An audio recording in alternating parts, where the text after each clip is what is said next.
All right, UFC Fight Night. Onama versus Garcia. Full card predictions. Let's make this quick. It's not a very good card.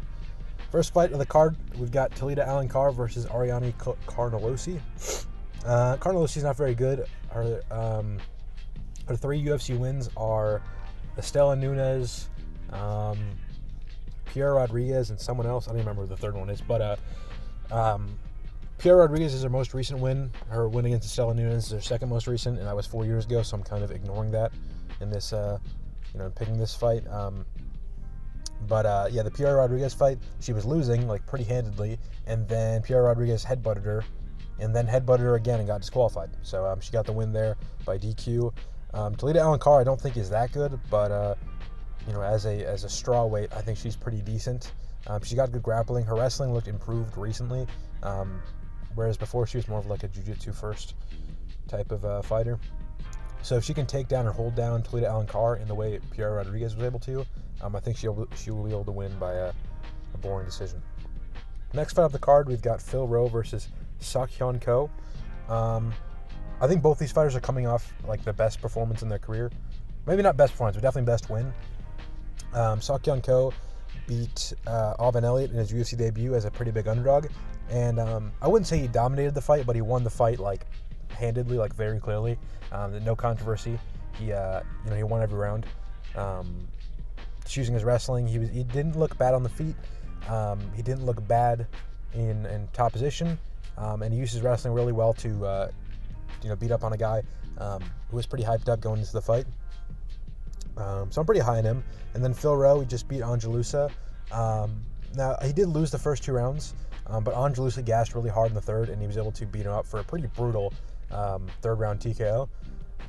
But I don't really know if I'm going to bet on that happening again. Seokhyeon is a lot more, he paced himself pretty well in his fight against Alvin Elliott. He didn't look weak in any certain areas, so I don't really expect him to gas super hard if he fights a similar fight. And, Angelusa didn't push the highest pace either in his fight with Phil Rowe. So I'm a little surprised he gassed because he was able to go 3 hard rounds with, like, JDM and a couple other guys. So I thought Angelusa was pretty good at going that fight. I picked him to win that fight, and he did lose. But, if Seokhyeon can have the first 2 rounds that Angelus had, I think he can, win a third or survive a third at least. So I'm going to go with him by decision. Phil Rowe, he's had some unimpressive performances not so long ago. The Jake Matthews fight, he didn't make it very competitive, and then the Neil Magny fight, same thing. He just seemed like a step behind, and I could see that happening again with a guy like Seokhyeon. Now, Seokhyeon is a couple inches shorter, 5 inches shorter, and he's got a almost 10-inch reach disadvantage. So Phil Rowe, I could see him implementing like a tit-for-tat, outside, kickboxing game plan. I've literally never seen him do that successfully against a decent fighter. So, if you're not gonna be able to do that against Neil Magny, who doesn't check low kicks, or Jake Matthews, who's similarly small, isn't super, high-paced on the feet, I don't think you're gonna be able to do it to Seokhyeon, who's gonna be there to wrestle you, not to lose to you on the feet. So I'll go with Ko. We don't know a ton about him, by the way, so maybe he could be shit on the feet. But in his fights, like I remember going into the Elliott fight, I didn't think he looked bad on the feet. I just thought he'd get out-wrestled, and he out-wrestled Elliott. So there't that. Next fight of the card, we've got Montserrat, Conejo, Ruiz versus Alice Ardelean. I'm going with Alice Ardelean. She's a minus 420 favorite, so she's expect to win by Vegas pretty clearly. She's 10-7, and she's a minus 420 favorite, losing 2 of her last 3, which just shows you how bad Montserrat Ruiz is. She's not very good. I think she got signed because she's Mexican. If I remember correctly, she got signed in like short notice or something. She beat Cheyenne Bays. I don't know. She was the lady that was married to JP Bays and then cheated on JP Bays with Roman Delija. That's Ruiz's only win. It was very unimpressive. She's lost her last 3. Alice Ardelean is fine, so I'm going to pick her to win, even though she's not very good. She's actually not fine. She's pretty shit. But her losses are to Moses Martinez and Shauna Bannon, and both of those two were, at one point, decent prospects. So the same cannot be said for Montserrat Ruiz. So I'm going to go with Alice Ardelean. Next off the card, another women's MMA fight. I wish they put the Co-Elliott fight. I'm sorry, not Co-Elliott. The Phil Rowe versus Seokhyeon Co fight. I wish they put it after the next fight, so I could just skip the first 3 fights. But I'm gonna end up watching all of that, or at least the last 2, because I want to watch Elliott, or not fucking Elliott. I want to watch Co versus Rowe. But yeah, we've got Norma Dumont versus Kelten Vieira. Both of them ranked in like the top 6, I think, of their weight class. So it is a little surprising that they're this early on a card, especially a shit card. But it's, I don't know, it's not. I'm not disagreeing with it. Like, it's pretty. They're pretty shit. So, but yeah, I'm gonna go with Norma Dumont. Now, originally, I just rewatched the Norma Dumont's fight against Ariane Aldana, and before I watched that fight, I was like, in my head, that was Norma Dumont just walking backwards, circling towards Aldana's rear hand, and just like jabbing her and making the fight boring and winning that way. And I didn't expect her to be able to do that against Kelten Vieira, so I was thinking about picking Vieira. But when I rewatched it, I actually Dumont used some decent techniques that I thought were a little impressive, which is rare for bantamweight. Actually, you never see that in bantamweight. So I think I'm gonna pick her. She used a couple like decent combos, when both of them are going forward. And Vieira is kind of chinny, and she's also not a very good striker. If she's gonna win, I would see her just holding Dumont up against the cage, which is annoying because the last like 5 times I've picked someone, and the alternative to picking them was just them getting held against the cage, especially like in women's bantamweight. The person that just holds the other person against the cage wins like fucking 9 times out of 10. But I don't know, if anywhere it's not going to happen, it would be like at the top of the division. And I can see Dumont winning, and then if she wins, I bet she'll get a title shot. It should also be noted that like Vieira did lose to Kayla Harrison in like a pretty boring tit-for-tat striking match, kind of similar to how Dumont's like most recent fights have been, with the exception of the Jermaine Randomly fight.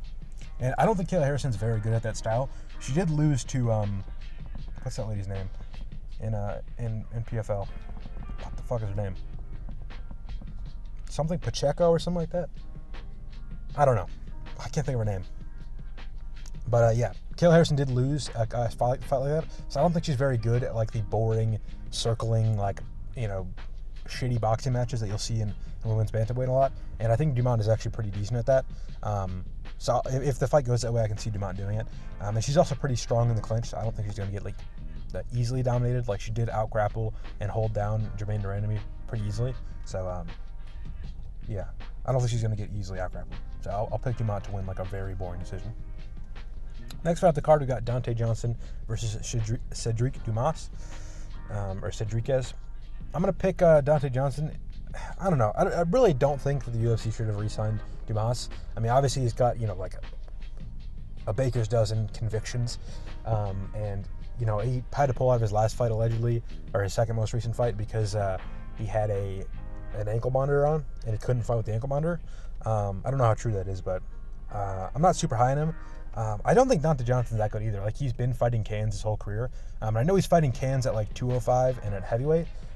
But usually when you're fighting like those shittier guys, like, I'm trying to think what, basically like if you fight in like a really shitty heavyweight, that's the kind of person that anyone can beat, Like if me as a, untrained, non-fighter had to beat someone in the UFC, I would probably pick like a Chris Barnett or someone like that.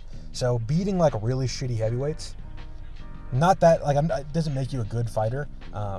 Whereas if like, let's say there was a flyweight, or was coming to the UFC as a flyweight, but before he beaten like shitty bantamweights and shitty featherweights, I'll be like, okay, well, this guy is good enough to beat like shitty bantamweights and featherweights, which are skilled divisions.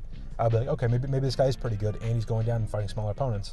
I'd be hyped on a prospect like that. But because he's a middleweight fighting shitty, like unskilled 205ers and heavyweights, I'm not as impressed. Now, I will say, he's got a good finish potential. I don't think he's that bad. And Sedriques Dumas does not really seem like he's in the game right now. Like, his last 2 fights, he fought Zach Ruiz. He got kicked in the balls in like a minute, and then the fight was ended by no contest. And then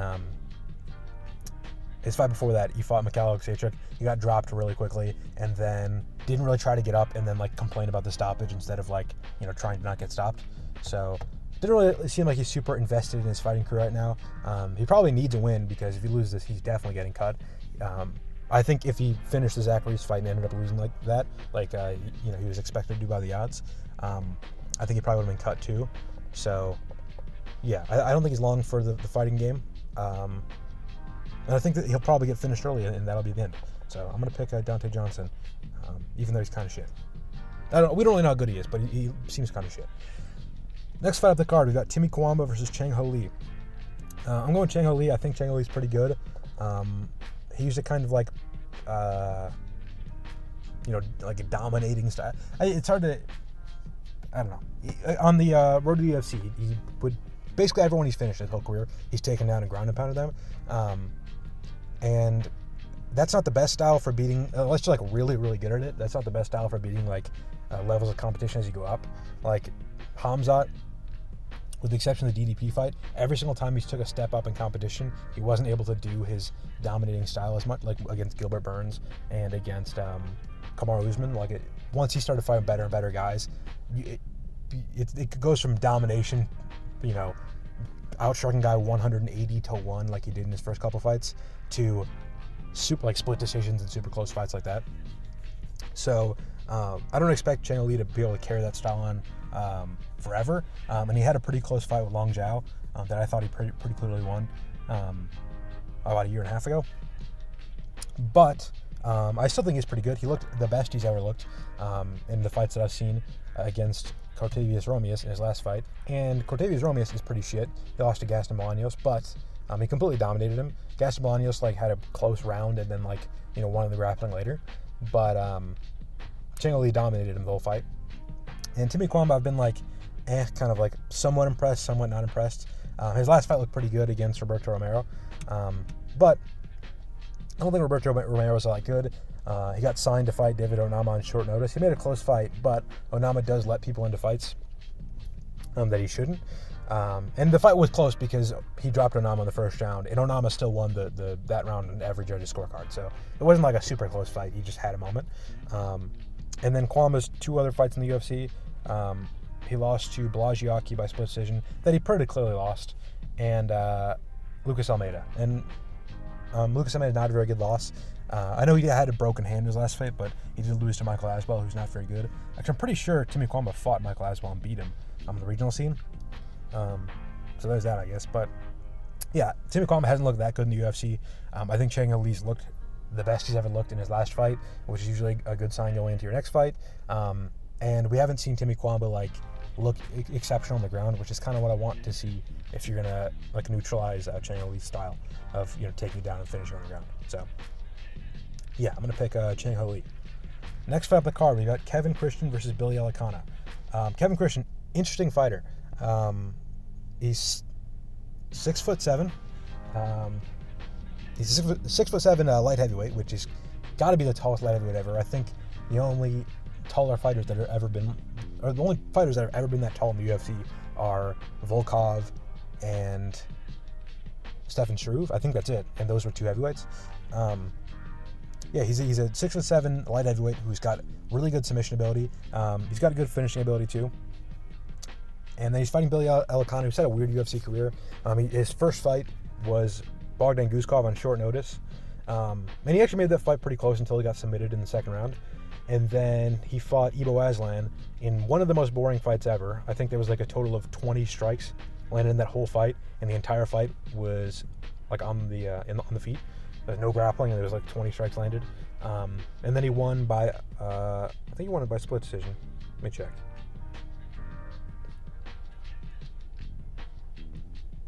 Okay, well, page is loading. It was unanimous. Okay, never mind. But it was a close fight. He didn't clearly win because no one clearly won because it was a very shit fight where nothing happened. So it's kind of hard to know what to know about him. Know what to think about him rather, because he's got two fights in the UFC. One where he took it on short notice and got finished after not doing a ton, and then another where nothing really happened. And are you going to pick nothing to happen again and him to win by a boring decision? Maybe. I just think Kevin Christian is big enough to make something happen, whether it's that being him getting dropped or him getting a takedown or him having a big moment on the feet. And I think if something happens, that's kind of when Bogdan Guskov submitted him. like as soon as there was like a moment where they're going back and forth in wrestling, Bogdan Guskov caught him in a submission. And Kevin Christian is very dangerous when it comes to submissions. All of his wins are by submission. Now, interestingly, he looked very bad in Kevin Christian did early in his career. He didn't look very bad. He just looked like not very technical and like a guy who was winning based on his size. And then he took 4 years off in the middle of his career. He didn't fight from like 2019 to 2023, like late 2023. And then he came back and he looked insanely improved. And he fought a short notice fight in LFA as a big underdog, and he got a finish against a guy who was like a decent prospect. And then he got in the Contender Series and he got a finish in the first round with an arm triangle, I think. So, triangle. So yeah, I'm gonna pick him to make something happen and get a submission, just because he's so dangerous. But again, it's another guy we don't know a ton about. My guess is that like he came in as pretty decent underdogs in his last two, or at least in his second most recent fight, because he had taken so much time off. And generally, when like an unranked, like regional fighter takes a ton of time off, it's because they'll like get a job or do something else. So I think that's why he was such a big underdog. And then I think his last two performances showed that in that time off, he improved a lot. I can also imagine as a 6'7", 205er, he probably had a lot of injuries, and that might be why he had time off. I don't think it was like he wasn't training. So I could see him being really dangerous. And I'm going to take him as an underdog to beat Billy Elekana, a guy who's just not very proven. I think I might have picked Elekana to beat Ibo Aslan, but Ibo Aslan I've always thought was really shit. In his first fight in the UFC, I tweeted he was beating Anton Turkalj like in a very boring fight, and I tweeted, "This guy's probably going to beat Turkalj, but I'm never picking him again." I think I might have picked him in his next fight, but yeah, Turkalj is very bad. Rafael Seokhyeon is really bad, and those are like Ibo Aslan's only finishes, I think, in the UFC. And he's looked pretty shit in every other fight, so I'm not impressed by a win over him. And then I'm not going to be impressed by you losing to Guskov, even though Guskov is one of the better fighters in the sport right now, or in the division right now. So I'm going to go with Kevin Christian. I'm talking way too much about these shit fights. I'm going to make this a little quicker. Allan Nascimento versus Cody Durden. I'm picking Allan Nascimento, which on short notice. We've seen Cody Durden struggle in some grappling exchanges before. And then Allan Nascimento is also quick and dangerous on the feet, kind of like Jose Ochoa. He's not nearly as dangerous or as quick, or not even quick, but he's not as powerful as Jose Ochoa. I don't think he's going to finish Durden on the feet, but Durden is taking this fight on short notice, down a weight class, which is not a good look. Allan Nascimento has missed weight. I think he might have missed weight in his last fight against Jafel Filho, but he's missed weight before. So do not be surprised if this fight gets switched to 135. But even then, I don't think Durden's gonna. I don't think Durden's gonna win it. He's got good wrestling, but Nascimento's really dangerous off his back. He's really good at reversing positions. He did a lot against Jafel Filho, who's a pretty good grappler. Yeah, I think Nascimento's pretty good. And I don't know. He was like a underdog against Rafael Estevam, which I was surprised by because he's pretty good. And then Durden comes in on short notice, on like a week's notice, and he's an underdog again. Or he's not even an underdog, but the odds are super close. So I'm surprised by that. I don't think Durden's all that good. He's 1-4 in his last 5. So he did beat Matt Schnell in like a tit-for-tat like chinning match where he hit Matt Schnell like really hard a couple times, and Matt Schnell like didn't get knocked out. So I don't think Durden's going to finish. If you can't finish Matt Schnell on the feet, I don't think you're going to finish Allan Nascimento on the feet. So like Allan Nascimento's only in his last 5, he's 4-1, whereas Durden's 1-4, and his one loss in his last 5 fights was a split decision against Tagir Ulanbekov. So he's lost. That was like almost 4 years ago. He hasn't lost since then, and he could have won that fight. So I'm surprised the odds are so close. I'm going with Nascimento. Next fight of the card, we've got Charles Radtke versus Daniel Frunza. I'm going Charles Radtke. Daniel Frunza, not very good. He took a lot of damage in his last fight. He was a decently high prospect, but he got dropped like 4 times in the first round against, what's his name, Reese McKee. And then there was a doctor stoppage in between the first and second, or maybe the second and third. But it reminds me a lot of the fight that Muhammad Yahya just had with Stephen Nguyen, where it's like a decently close fight, but every single time Nguyen landed, he dropped Yahya, and every single time Reese McKee landed against Frunza, he dropped him. Or rocked him really bad. So I think probably similar result here. And then the fight also ended with a doctor stoppage. Radtke's not very good. I think he's pretty shit when it comes to technique. and he looked bad against Carlos Prates and against Mike Malott. But those are two decent fighters, and against like shitty competition, he looks pretty solid. I didn't like how he looked against Blood Diamond, but to be fair, every Blood Diamond fight is shit. But he knocked out Gilbert Urbina, who's shit, and pretty sure he knocked out Matthew Semmelsberger, right? Yeah. So if he can knock out those two guys, I think he could probably knock out Daniel Frunza, or at least drop him a couple times. And again, Frunza took a ton of damage his last fight, and it hasn't been that long. It's been, like 6 months? So, yeah.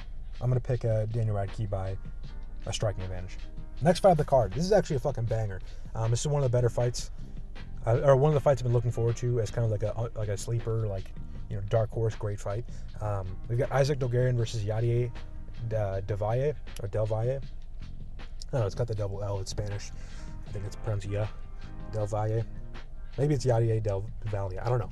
I'm going with Isaac Dulgarian. A lot of people are picking Delvalle. Before the odds came out, it was like 70% Yadier. But when the odds came out and it showed that Dulgarian was a big favorite, all the fucking casuals on Tapology who didn't know this matchup switched to Dulgarian. But I've been Dulgarian the whole time. I've been really high on him his whole career. He looked good in his debut against, who was that? Francis Marshall. He finished Francis Marshall early. And Francis Marshall's gone on to do some pretty good things. He had a super close fight that a lot of people think he arguably won against the guy who won the last TUF. What was his name? Fuck. What the hell is his name? Oh, Byron Santos. Yeah. Byron Santos went on to beat Sedriques Youssef, who was ranked at the time. So, by MMA math, Dulgarian's better than Sedriques Youssef, who's ranked.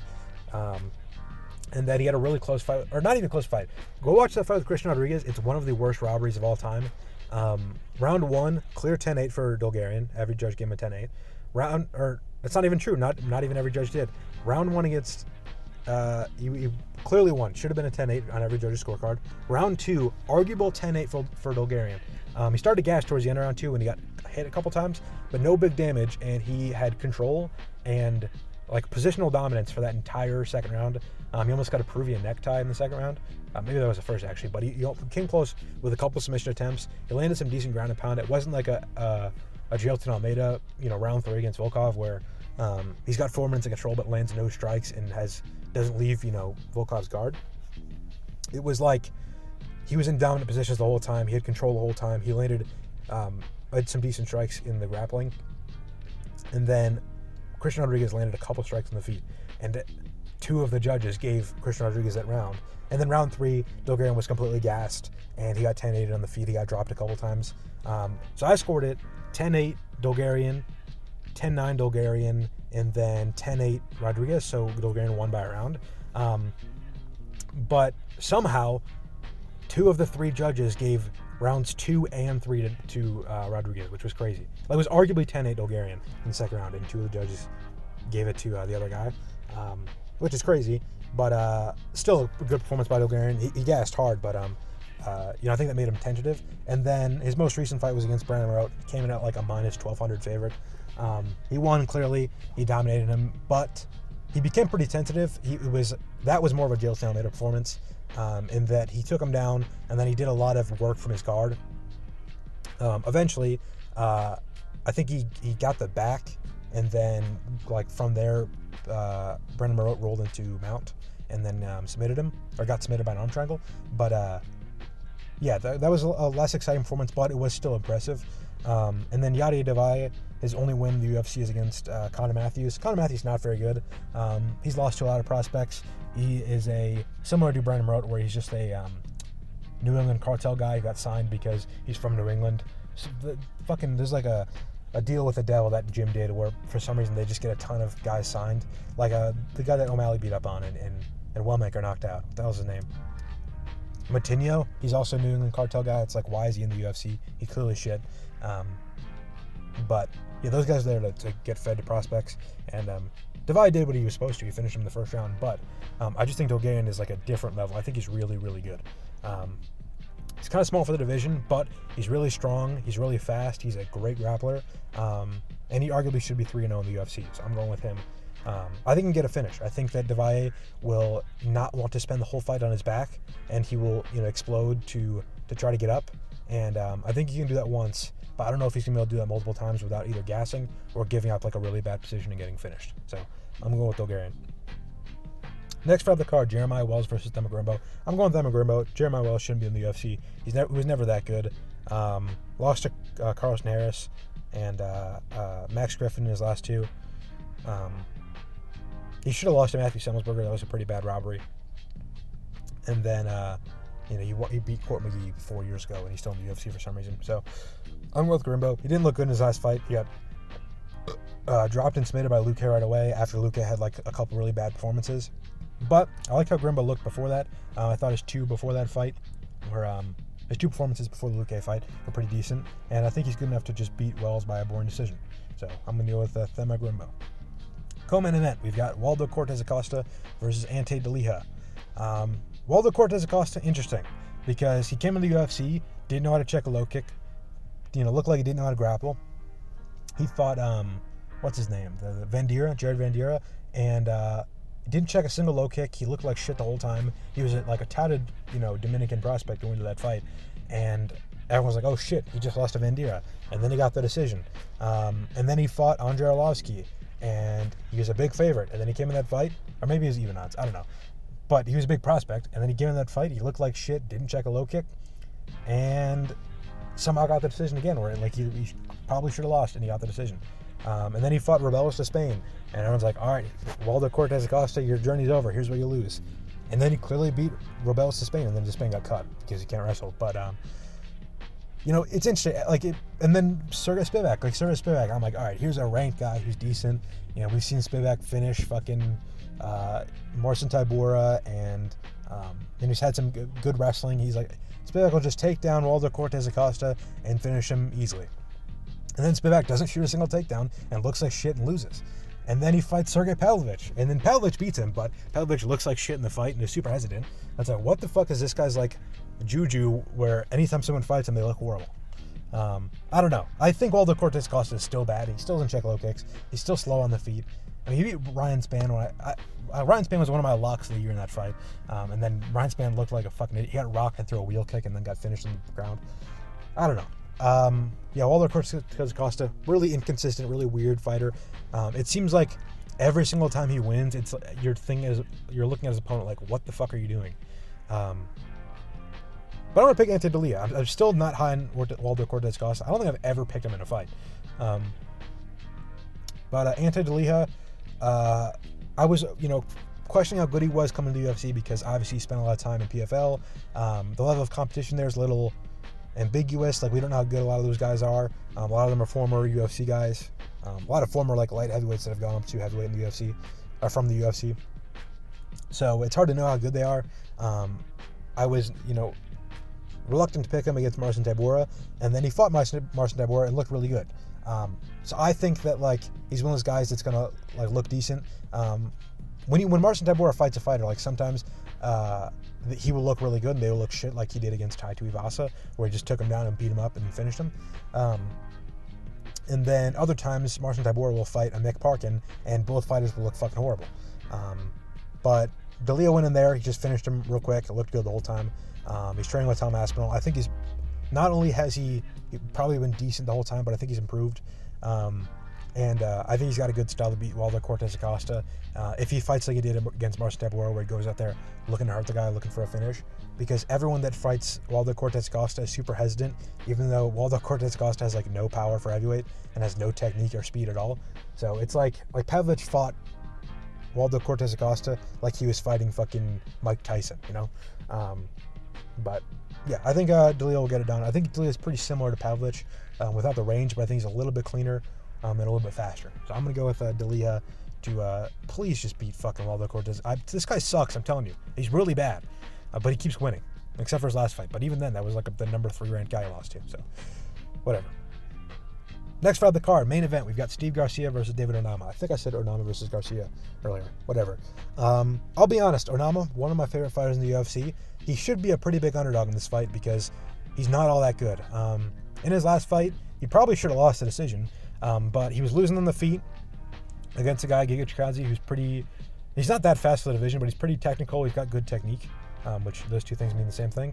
But, yeah, Onama was losing on the feet, and then he just took down and held down Giga Chikadze for the second and third round and won the decision. Iffy decision because he didn't do a lot of damage, and he was losing on the feet in those rounds before he got the takedowns. But I get it. And then before then, he got rocked by Roberto Romero, a guy who took the fight on short notice as a big underdog. Almost got finished in that first round. Arguably should have lost the first round. And then, Jonathan Pierce, that was a pretty good fight, but Pierce was pretty dumb. Pierce gave up out of position a couple times, and that lost him the fight. And then the Gabriel Santos fight, he was losing to Gabriel Santos and then found a finish. So a lot of these fights, it's he looked like a low-level fighter that found a way to win. And Steve Garcia has looked really good in his last couple. I just think Onama's going to get him. I just think he's going to get him, I don't know. I'm going to pick Onama because I like him. That's the reason why I'm picking him. But Onama is really dangerous, and Steve Garcia is pretty chinny.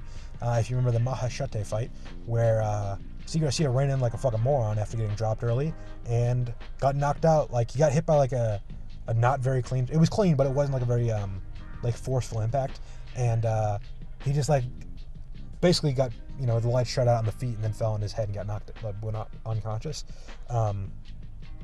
And that wasn't a very good performance. And I'm just going to pick Onama to find his chin in an exchange or something. Onama always gets in these ridiculous exchanges. And I feel like maybe if a guy like Calvin Kattar, who Steve Garcia just fought, ended up in a couple of those big swing hook exchanges, he might have caught Steve Garcia on his weak chin and knocked him out. So I'm going to pick Onama to beat him. I just think he's going to get him. Onama probably is the worst fighter by a good margin. If this fight leaves the first round, Onama does not have a good gas tank. It's definitely improved. I remember, what's his name? James Krause saying that Onama in the training camp for the Nate Landwehr fight literally just dicked off and didn't show up to a lot of his practices and stuff like that. And he's probably gone away with that being a ranked fighter now. But his gas tank still isn't amazing. So if this fight leaves the first round, it leaves the second round, his ability to just find Garcia's chin is probably going to go away. And I don't think he's going to be able to easily take down and hold down Steve Garcia like he was Giga Chikadze, just because Garcia's a lot thicker, looks a lot stronger. But I just think first round Onama is just going to find himself an exchange and just chin Garcia. So those are my picks. Let me know if you agree or disagree. Pretty shit card. Probably shouldn't have spent 30 minutes if I can explain people's backstories and stuff. But yeah, those are my picks. Like the video, share the video. Comment if you want to hear more. I think there's a Rise event this weekend, so I'll probably watch that instead of the UFC event. Oh no, wait, that was on Monday, wasn't it? I don't know. There's some kickbox event, I'm pretty sure. But yeah, those are my picks. Let me know if you agree or disagree. Comment down below if you want to hear more about a certain pick or something like that. Follow me on Twitter, links in the description. I'll be live tweeting whatever I'm watching. Like the video, share the video, subscribe. Yeah, that is all. Thank you for listening.